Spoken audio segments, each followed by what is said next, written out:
MQM, काफ league, Balochistan अवामी party को मजीद वजारतें मिलेंगी। और एमक्यूएम जिसकी हिस्ट्री उठाकर अगर आप देखें तो माजी में भी हुकूमतों से रूठती रही, मानती रही। सुबह रूठ जाते थे, शाम को मान जाते थे, शाम को रूठ जाते थे, रात को मान जाते थे। यही रही ना इनकी हिस्ट्री। वो इत्तेहादी क्या है। एमक्यूएम ने पहले दूसरी वजारत लेने से इनकार किया, लेकिन फिर फौरी इकरार भी कर लिया। अब क्या कहें, वजारत मेरे ख्याल से चीज़ ही ऐसी है कि इसको कबूल करने के इनकार के पीछे भी शायद इकरार ही छुपा होता है। उस इनकार की भी एक लंबी कहानी होती है। और ऐसा ही हाल एमक्यूएम का था, जिसने पहले तो दूसरी वजारत लेने से इनकार किया, लेकिन अब एमक्यूएम मान गई है। ज़राए बता रहे हैं, कहा जा रहा है कि जी फैसल सब्ज़वारी ने एमक्यूएम को दूसरी वजारत लेने पर रजामंद की है। अब ज़्यादा दूर की बात नहीं है, कराची के NA 249 की इंतखाबी मुहिम में एमक्यूएम पाकिस्तान ने अपनी आंखें बाकायदा माथे पर रखते हुए हुकूमत को तड़ियाँ दी, धमकियाँ दी है ना। एमक्यूएम पाकिस्तान के आमिर खान ने किस तरह हुकूमत को ललकारा था, क्या कहा था, ज़रा मैं याद करवाती हूँ। ललकार रहे थे और कह रहे थे कि वो NA 249 के इलेक्शन में वोट चोरी नहीं कर सकती, RTA सिस्टम नहीं बिठा सकती। यानी एमक्यूएम पाकिस्तान सीधा सीधा, एक होता घुमा फिरा के, एक सीधी बात कर देना, सीधा सीधा इस हुकूमत पर धांधली का इल्ज़ाम लगा रही थी, जिसका वो खुद हिस्सा है। उस हुकूमत पर इसका खुद हिस्सा है। ज़रा सोचें, आमिर खान ने तो साफ साफ कहा था ना, को घुमा फिरा के तो कहा ही नहीं था, सीधी बात कर ली थी। साफ साफ कहा था कि जी 2018 के इलेक्शन तहरीक इंसाफ ने चोरी किए हैं। अब इससे बड़ा क्या सीधा इल्ज़ाम हो किसी पर। अब एक तरफ एमक्यूएम पाकिस्तान तहरीक इंसाफ पर धांधली का इल्ज़ाम लगाती रही है, और दूसरी जानिब उसी तहरीक इंसाफ की इत्तेहादी भी है। ज़रा गौर करें, समझ आ रही है आपको। अब इसी तरह मुस्लिम लीग काफ का रवैया हुकूमत से कह लें कि गर्म रह चुका है। वजारतों के चक्कर में हुकूमत और मुस्लिम लीग काफ एक दूसरे को गोल गोल घुमाते रहे, लेकिन इसमें पलड़ा बहरहाल इत्तेहादी जमातों का ही भारी रहा, क्योंकि इत्तेहादियों के बगैर हुकूमत का चलना मुश्किल ही नहीं, नामुमकिन हो जाता है। बहुत मुश्किल, नामुमकिन हो जाता है। अब इसीलिए तासुर क्या जा रहा है, तासुर ये जा रहा है कि जी हुकूमत बजट से पहले काबीना में तोसी और रद्दोबदल करना चाहती है, ताकि इत्तेहादी साथ रहें किसी तरह। और यकीनी तौर पर बजट पास कराना हुकूमत के लिए कह लें कि ज़िंदगी मौत का जैसा मसला होता है ना किसी के लिए, वही मसला है। ज़िंदगी मौत का मसला बना हुआ है हुकूमत के लिए। और इत्तेहादी भी ये बात जानते हैं कि हुकूमत की दुखती रग कौन सी है, इसीलिए ये मामला उठा है। क्योंकि हुकूमत को इस वक्त तरीन ग्रुप से भी ख़तरा महसूस हो रहा है। राजा रियाज और बज़ाते खुद जहांगीर तरीन हुकूमत को वाज़े तौर पर पैगाम देते नज़र आ रहे हैं कि अगर उनके खिलाफ इंतकामी कार्रवाई ना रुकी तो हुकूमत को नताइज भुगतना पड़ेंगे। अभी नताइज क्या हैं आप भी समझते हैं। अब पंजाब का तख्ता ना बन जाए, और तरीन ग्रुप बिलाशुबा ऐसा करने की सलाहियत रखता है। और इस हवाले से ये भी बातें गर्दिश में, खबरें गर्म हैं कि परवेज़ इलाही भी पंजाब हुकूमत का बोरिया बिस्तर गोल करने में अपना किरदार अदा कर सकते हैं। यानी देखिए, सबको अपनी अपनी पड़ी हुई है, हर कोई अपनी अपनी जगह पे एक्टिव है, अंदर खाते हैं। लेकिन जो चौधरी बरादरान साहब है ना, उन्होंने हुकूमत गिराने से इनकार किया है और वाजे किया है कि जी वो हुकूमत के साथ ही खड़े हैं। अब जाहिर सी बात है कि अगर इत्तेहादी मौका पाते हुए भी हुकूमत गिराना नहीं चाहते हैं तो उसका सीधा सा एक ही मतलब निकलता है कि वो फिर हुकूमत से बहुत कुछ चाहते हैं, बहुत कुछ। अब देखते हैं कि काबीना में तोसी होती है या फिर नहीं होती है। अगर होती है तो फिर किस किस के मन की मुरादें पूरी होती हैं। अब दूसरी जानिब तरीन ग्रुप को भी बजट से पहले ठंडा करने की कोशिशें की जा रही हैं। अब कहने वाले तो यहाँ तक कह रहे हैं कि जी हुकूमत के अपने उसके पाँव के नीचे अंगारे रख रहे हैं, जिससे बचने के लिए तब्दीली सरकार सारे उसूल, वादे, दावे अपने पाँव के नीचे लेने को भी तैयार हो गई है। अब मैं किसी पर इल्ज़ाम नहीं लगा रही, लेकिन जो हवा चल रही है उसको देखते हुए कह रही हूँ कि हुकूमत तरीन ग्रुप के मामले में लचक दिखा रही है। ये लचक क्यों दिखा रही है? ज़ाहिर बात है, ब्लैकमेल हो रही है, और क्या। वज़ीर-ए-आज़म साहब इमरान खान साहब तो इस अज़म का इजहार करते रहे हैं ना कि उनकी हुकूमत जाती है तो चली जाए, वो किसी से ब्लैकमेल नहीं होंगे, किसी को NRO नहीं देंगे, तो किसी सूरत करप्शन पे समझौता नहीं करेंगे। यानी वज़ीर-ए-आज़म अपने हुकूमत के पाँव जलाने को तैयार हैं, वो अंगारों पर नंगे पाँव चलने पर रजामंद है। लेकिन फिर ये तासुर क्यों जा रहा है कि तरीन ग्रुप और हुकूमत में मामला तय पा गए हैं। तरीन ग्रुप आज वज़ीर आला पंजाब से भी मिला, और तरीन ग्रुप के एक रुकन उस्मान बुज़दार से मुलाकात का अहवाल बता रहे हैं। उस मुलाकात पर ना सिर्फ अहवाल बता रहे बल्कि इत्मीनान का इजहार कर रहे हैं। उन्हीं की ज़बानी मेरे ख्याल से सुनते हैं, ज़रा क्लिप चलाइएगा। अच्छा, जब वज़ीर-ए-आज़म तरीन ग्रुप से मिले थे, याद करें, तो कुछ हलकों ने उस वक्त क्या कहना था उनका जी, मौक़िफ़, कि जी अगर वज़ीर-ए-आज़म साहब ने अपने उसूलों पर कोई समझौता नहीं करना था तो फिर ये मुलाकात आखिर क्यों की गई। आपको याद है वज़ीर आज़म साहब अपने मौक़िफ़ में क्लियर थे कि जहांगीर तरीन के साथ नाइंसाफ़ी नहीं हो रही और मेरिट पर उनके खिलाफ तहकीकात चल रही हैं। तो ऐसे में बात करने वालों को ये मौका मिल गया कि अगर तरीन ग्रुप से वज़ीर आज़म मुलाकात कर सकते हैं तो फिर इमरान खान को मुस्लिम लीग नून और पीपल्स पार्टी के तहफ़्फ़ुज़ात भी सुनने चाहिए, क्योंकि इन दोनों जमातों को भी एहतसाब के तरीक़ाकार पर एतराज़ात हैं। खैर, मुलाकात होनी थी, हो गई। जब वज़ीर आज़म ने तरीन ग्रुप को मुतमईन कर दिया कि जहांगीर तरीन के साथ इंसाफ होगा और तरीन साहब का ये मुतालबा भी माना गया कि अली ज़फ़र उनके मामलात देखेंगे, और अब वो मामलात देख चुके हैं और उन्होंने अपनी तहकीकात मुकम्मल भी कर ली है, तो ऐसे में अब तरीन ग्रुप को वज़ीर आला पंजाब से मिलने की क्या ज़रूरत थी? ज़रूरत ही नहीं थी ना। लेकिन अब मुलाकात हो चुकी है, मुलाकात हो चुकी। अब वज़ीर आज़म की तरह उस्मान बुज़दार साहब ने भी तरीन ग्रुप को कह दिया है कि कभी किसी से नाइंसाफ़ी नहीं करेंगे, इंतकाम की सियासत हमारा शेवा नहीं है और आपके जायज़ तहफ़्फ़ुज़ात का अज़ाला किया जाएगा।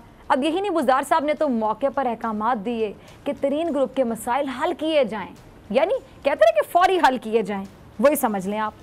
अब तरीन ग्रुप को फ़ंड्स भी जारी किए जाएंगे। तरीन ग्रुप ने पहले वज़ीर आला को भी आंखें दिखाई, याद है आपको, और बाद में आंखें नीचे कर ली, अब अदब के साथ कर ली, एहतराम के साथ कर ली, किस तरह कर ली, आंखें नीचे कर ली अलबत्ता दिखाने वालों ने, पर एक बार फिर ये एतराफ़ कर लिया कि उस्मान बुज़दार ही उनके वज़ीर आला है। अब तरीन ग्रुप ने मीडिया से गुफ्तगू करते हुए कहा कि जी वो वज़ीर आला से मिलकर बहुत मुतमईन है, उनको पूरी उम्मीद है कि उनके साथ इंसाफ होगा।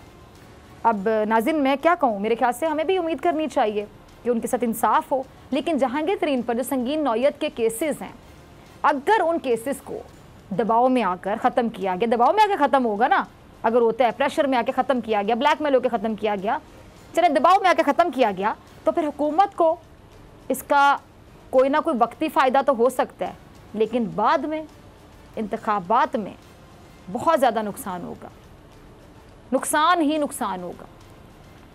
जहांगीर तरीन तो कहते हैं ना कि उनके पास सबूत मौजूद हैं कि उन पर करप्शन का इल्ज़ाम गलत है, तो फिर वज़ीर आज़म और वज़ीर आला से मुलाकातें क्यों हो रही, अदालतों में केसेस का सामना क्यों नहीं हो रहा? ये एक ऐसी गुत्थी है जो हर कोई सुलझाने की कोशिश कर रहा है, क्योंकि वो ये कहते हैं ना कि वो सही हैं, तो फिर अदालतों में केसेस का सामना करें, ये अंदर खाते मुलाकातें क्यों हो रही हैं? अच्छा, जहांगीर तरीन साहब का क्लिप होगा, ज़रा चलाइएगा। अच्छा, प्राइम मिनिस्टर साहब कल परसों ही कह रहे थे कि माफिया मिलकर एनआरओ के लिए ब्लैकमेल कर रहा है। जब दबाव डाला जाता है, ब्लैकमेल किया जाता है, डेफिनेटली ब्लैकमेल किया जा रहा है, और वो कहते हैं कि वो एनआरओ नहीं देंगे। अच्छा, प्राइम मिनिस्टर पहले दिन से कह रहे हैं कि वो एनआरओ नहीं देंगे, एनआरओ नहीं देंगे, एनआरओ नहीं देंगे, और अक्सर ऑपोजिशन वाले कहते हैं कि एनआरओ मांगा किसने है। लेकिन प्राइम मिनिस्टर साहब अगर बार बार कहते हैं कि मैं एनआरओ नहीं दूंगा, तो यकीनी सी बात है कि कोई इनसे एनआरओ मांगता है, तभी वो कहते हैं कि मैं नहीं दूंगा। सिंपल बात है। ये कल के बयान है, और आज के हालात ये हैं कि जहांगीर तरीन और हुकूमत में मुलाकातें भी हो रही हैं, मामलात भी तय पाए गए हैं। अब इसे डील कह दें, एनआरओ कह लें, या ब्लैकमेल होना कह लें, मतलब कान इधर से पकड़े उधर से पकड़े, मतलब तो एक ही निकलता है ना कि किसी ने दबाव डाला, किसी ने ब्लैकमेल किया, इस तरफ दबाव डालने वाला, ब्लैकमेल करने वाला, इधर मामला सेटल हो रहे हैं, या फिर एनआरओ दिया जाए या फिर डील, क्या कहें आप समझा दें कि क्या कहें, आपकी मर्जी है। समझ तो यही आ रही है हालात से, इन मुलाकातों से, इनकी बॉडी लैंग्वेज से, कल क्या कहते थे, अब आज ये क्या कह रहे हैं। बुज़दार साहब से पहले इतने इशूज़ थे, अब बुज़दार साहब ठीक है, हमारे वज़ीर आला है बुज़दार साहब। अभी तो पूरी सिचुएशन जो हवा चल रही है, मेरे ख्याल से समझने के लिए काफ़ी है, अल्फाज की भी ज़रूरत नहीं है, ना किसी को समझाने की ज़रूरत है, खुद ही सब कुछ समझ आ रहा है। ऐसी सिचुएशन है कि सब कुछ खुद ही समझ आ रहा है कि हो क्या रहा है अंदर खाते। तरीन ग्रुप के उस्मान बुज़दार साहब से जो मुलाकात हुई है, उसकी जो अंदरूनी कहानी सामने आई, जरा सुन लें। क्या है जी कि तरीन ग्रुप के सारे शिकवे शिकायतें, सारे मतलब कितने शिकवे शिकायतें थे, एक मुलाकात ने दूर कर दिया। वैसा उस मुलाकात में क्या था कि सारी शिकायतें दूर हो गई एक मुलाकात में। मतलब इधर से शिकायत होती रही, उधर बुज़दार साहब जो हैं वो मौके पर ही अहकाम जारी करते रहे। यानी ये शिकायत आई, ये मौके पर अहकाम जारी कर दिया, ये मसला हल किया जाए, फ़ौरन हल किया जाए। फंड्स की बात हुई, फंड्स दे दें जी, दे दिए गए। ब्यूरोक्रेसी को साफ साफ कह दिया गया कि तरीन ग्रुप के जायज़ मुतालिबात फौरी पूरे होने चाहिए, जायज़ मुतालिबात फौरी पूरे होने चाहिए। और वाकिफ़ाने हाल तो ये भी दावा कर रहे हैं कि कल वज़ीर आज़म साहब के दौरा लाहौर में इस मुआहदे को मंजूरी मिल सकती है। अगर ऐसा है तो फिर ये है तब्दीली। ये तब्दीली के लिए ना यकीनी तौर पर लम्हा फ़िक्री है। अब ऐसा क्यों हो रहा है? अगर जहांगीर तरीन साहब को लगता है कि वो इस केस में क्लियर हो जाएंगे, तो फिर वज़ीर आला पंजाब से कौन से मामला तय हो रहे हैं?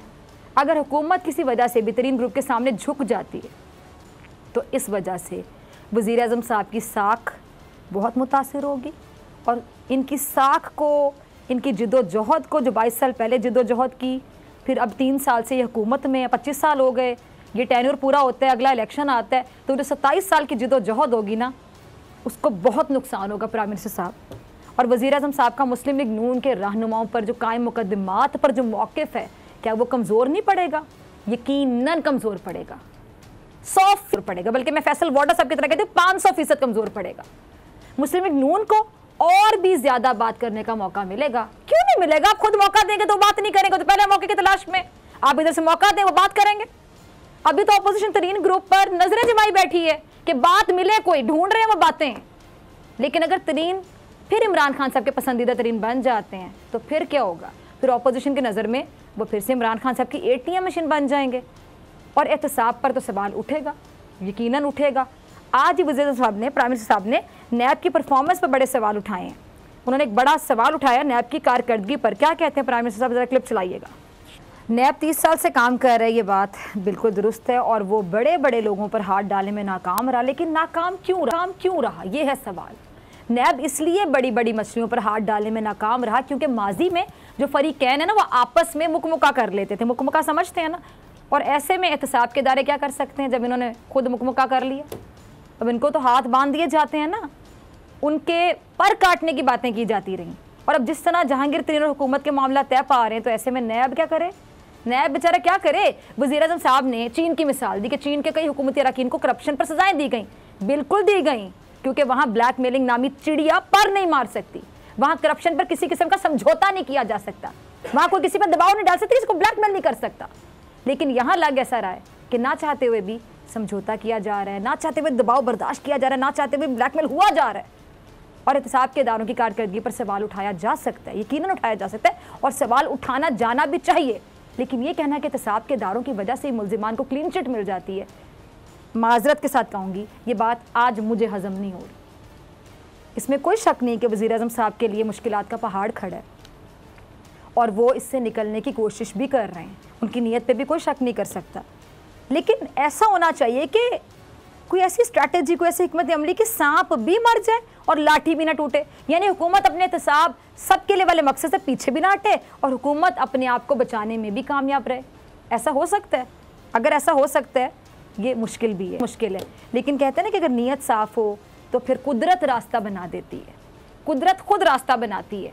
लेकिन ऑपोजिशन जो है ना, वो हुकूमत का रास्ता रोकने के लिए फिर से पर तोल रही है। अच्छा, मुझे कभी कभी लगता है कि ऑपोजिशन का तो शायद एक ही ज़्यादा बड़ा मकसद है, और अगर इस मकसद के अलावा कोई अच्छा मकसद लेके वो चलें तो पता नहीं क्या कुछ कर सकते हैं। आपको हुकूमत से इतने इशूज़ हैं, आप हुकूमत से मिल के बैठ के इस मुल्क के लिए, इसके मुस्तकबिल के लिए काम कर सकते हैं। लेकिन ऑपोजिशन ने दिमाग पर सोते जागते, उठते बैठते, खाते पीते एक ही मकसद सवार कर लिया कि किसी तरह से ये हुकूमत जो है ना, इसको घर भेजें। अब जब आप एक चीज़ के पीछे पड़ जाएंगे तो बाकी चीज़ें तो निगलेक्ट होंगी, क्यों नहीं होंगी? अब एक तरफ हुकूमत पर अंदरूनी हमला हो रहा है और वहीं ऑपोजिशन बैरूनी हमला करने के लिए भी तैयारी कर रही है।